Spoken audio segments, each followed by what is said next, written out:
अध्याय 6. श्री गणेशाय नमः. धरोनी शिशूचा हात. अक्षरे पंडित लिहवीत तैसे हे स्वामी चरित्रामृत. स्वामी समर्थ वदविती. मागील अध्यायाची अंती. 16 विनवीत स्वामी प्रती. कृपा करोनी मजवर्ती बडू द्यासी चलावे. भाषण ऐसे ऐकोनी समर्थ बोलती हासोनी. मल्हाररावाचिया मनी आम्हाविषयी भाव नसे. म्हणोनी तयाच्या नगरात आम्हा जाणे नव्हे उचित. अक्कलकोट नगरात आम्हा राहणे आवडी.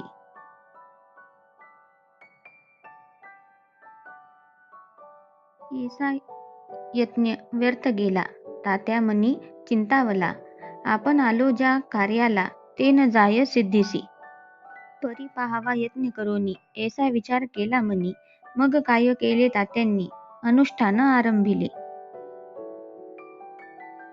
भक्ती नाही अंतरी दांभिक साधना ते करी. तया ते स्वामी नरहरी प्रसन्न कैसे होतील. मग तात्यांनी काय केले. सप्ताहासी ब्राह्मण बोलविले. गुरुचरित्र आरंभिले. व्हावयासी स्वामी कृपा. परी तयाच्या वाड्यात कधी न गेले समर्थ. तात्या झाला व्यग्रचित्त काही उपाय सुचेना. आता जाऊनी बडोद्यासी काय सांगावे राजयासी आणि सकळ जणांसी तोंड कैसे दाखवावे. ऐशा उपाय करून न होती स्वामी प्रसन्न. आता एक युक्ती योजून न्यावे पळवून यतीसी. असो कोणे एके दिवशी साधूनी योग्य समयासी मेन्यात घालूनी स्वामींसी तात्यासाहेब निघाले. कडब गावचा मार्ग धरिला. अर्धमार्गी मेना आला. अंतरसाक्षी समर्थाला गोष्ट विदित जाहली. मेन्यातून उतरले. मागुती अक्कलकोटी आले. ऐसे बहुत वेळा घडले. हाही उपाय खुंटला. मग पुढे राजवाड्यात जाऊन या राहिले समर्थ. तेव्हा उपाय खुंटत टेकिले हात तात्यांनी. मग अपयशाते घेऊनी बडोद्यासी आले परतोनी. समर्थ कृपा भक्ती वाचुनी अन्य उपाये न होय. परी मल्हारराव नृपती प्रयत्न आरंभित पुढती. सर्वत्रासी विचारिती कोण जातो स्वामीकडे. तेव्हा मराठा उमराव यशवंत तयाचे नाव. नृपकार्याची धरोनी हाव. आपण पुढे जाहला. तो येऊनी अक्कलकोटी घेतली समर्थांची भेटी. वस्त्रे अलंकार सुवर्ण ताटी स्वामी पुढे ठेवीत.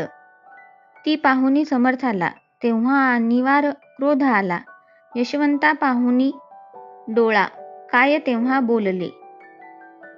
अरे बेडी आणोनी सत्वर ठोका याचे चरणी. ऐसे त्रिवार मोठ्यांनी समर्थ क्रोधे बोलले. क्रोधमुद्रा पाहुनी यशवंतराव भ्याला मनी. पळाले तोंडचे पाणी लटलटा कापू लागला. मग थोड्याच दिवशी आज्ञा आली यशवंतासी सत्वर यावे बडोद्यासी. तेथील कार्यासी सोडूनी. साहेबा विषप्रयोग केला. मल्हाररावावरी आळ आला. त्या कृत्यामाजी यशवंताला गुन्हेगार लेखिले. हाती पायी बेडी पडली. स्वामी वचनाची प्रचिती आली. अघटित लीला दाविली. ख्याती झाली सर्वत्र. इति श्री स्वामी चरित्र सारामृत नाना प्राकृत कथा संमत सदा भक्त परिसत. 6 अध्याय गोडहा. इति श्री स्वामी चरित्र सारामृते 6 अध्यायः समाप्तः. शुभं भवतु.